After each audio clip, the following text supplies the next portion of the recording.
परम शांति। आज से 8-10 साल पहले जब मैं ज्ञान में नहीं आई थी, तब मैं थोड़ी छोटी थी। मैं अपनी फैमिली के साथ एक शादी में गई थी। वहाँ आधी रात को सब सो रहे थे और मुझे नींद नहीं आ रही थी, तो मैं उठकर टहलने लगी। तो जब टहल रही थी तो ऐसा लगा कि कोई मेरे पीछे पीछे चल रहा है। थोड़ी देर तक ऐसा लगा और फिर मुझे डर लगने लगा, तो फिर मैं वापस आकर सो गई। और जब सोई तो और डर ही लग रहा था, तो डर के मारे मैंने एक प्रार्थना करने लगी, एक दुआ पढ़ने लगी जो मेरी मम्मी ने मुझे बताया था।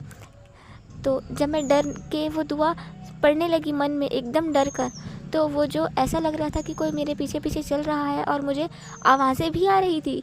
जिस कमरे में मैं थी वहाँ से दूर दूर से ऐसा लग रहा था कि कोई मुझे चिल्ला रहा है।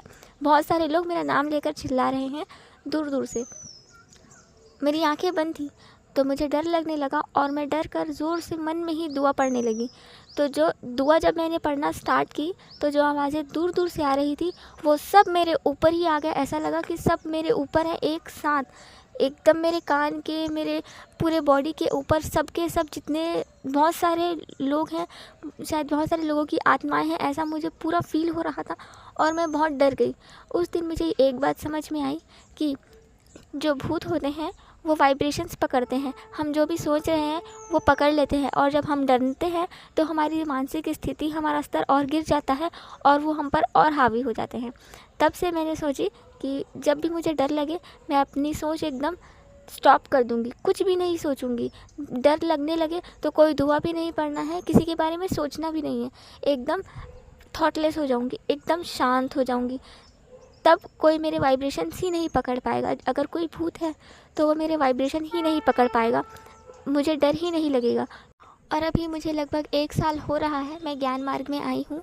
हमारे बेहद के दादाजी जिनसे मुझे ज्ञान मिला है, तब जब मैं ज्ञान में आई तब मुझे पता चला कि भूत आखिर होते कौन है। जैसे हमारा मनुष्यों का 5 तत्वों का शरीर होता है, आकाश, वायु, अग्नि, जल और पृथ्वी। तो जो भूत हैं वो मर गए हैं, यानी कि उनके 2 तत्व जल और मिट्टी तत्व नष्ट हो गए हैं। 3 तत्व हैं, अग्नि, वायु, आकाश। तो वो 3 तत्वों का भूतों का शरीर होता है। आत्मा के ऊपर ये जो 3 तत्वों का आवरण है, इस आवरण को सूक्ष्म शरीर बोलते हैं, यही भूतों का शरीर होता है।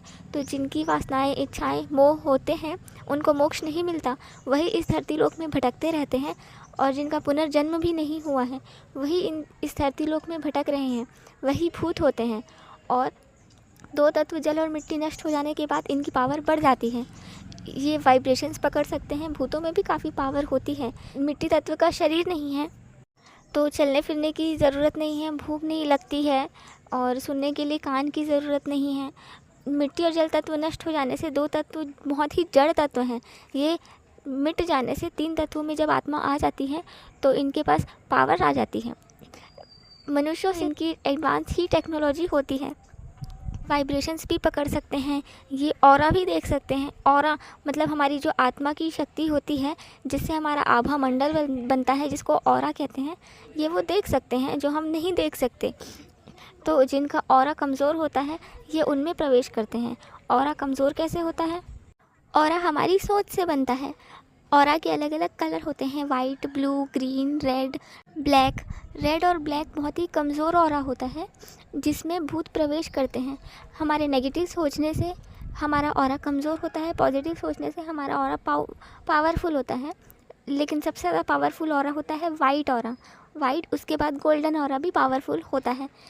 ऐसे ऑरा में भूत प्रवेश नहीं कर सकते। भूत भी कमज़ोर ऑरा देखकर ही उसमें एंटर करते हैं। कमज़ोर ऑरा नेगेटिव सोच वाले लोगों का होता है, या जो दिन भर चिंता में रहते हैं, हमेशा टेंशन में रहते हैं, उनका ऑरा भी बहुत कमज़ोर होता है। ऑरा पावरफुल केवल वाइट होता है, और वाइट ऑरा बहुत कम लोगों का होता है। उसके बाद होता है गोल्डन ऑरा। गोल्डन ऑरा जो पॉजिटिव सोचते हैं, जो भगवान से जुड़े हुए होते हैं, मतलब जो भक्ति मार्ग वाले होते हैं, लेकिन भक्ति मार्ग में भी जो दिल से भगवान को प्रेम करते हैं, उनका ऑरा गोल्डन होता है। और सबसे पावरफुल होता है वाइट ऑरा। वाइट ऑरा वाले की सोच ही नहीं होती, वो थॉटलेस हो जाता है। यानी कि मेडिटेशन में जब हम मेडिटेट करते हैं, आत्मस्वरूप में स्थित होकर, यानी कि खुद के शरीर को भी भूल जाते हैं। हम ये शरीर तो है ही नहीं, ये शरीर तो हमारी आत्मा चला रही है अपने कर्मों को चुकता करने के लिए, यानी हम आत्मा हैं।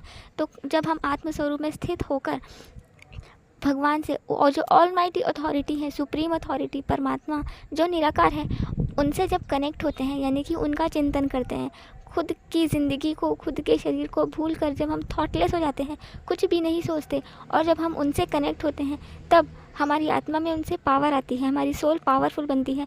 तब हमारा ऑरा वाइट होता है, प्योर वाइट होता है। प्योर वाइट ऑरा यानी कि थॉटलेसनेस और पावरफुल ऑरा।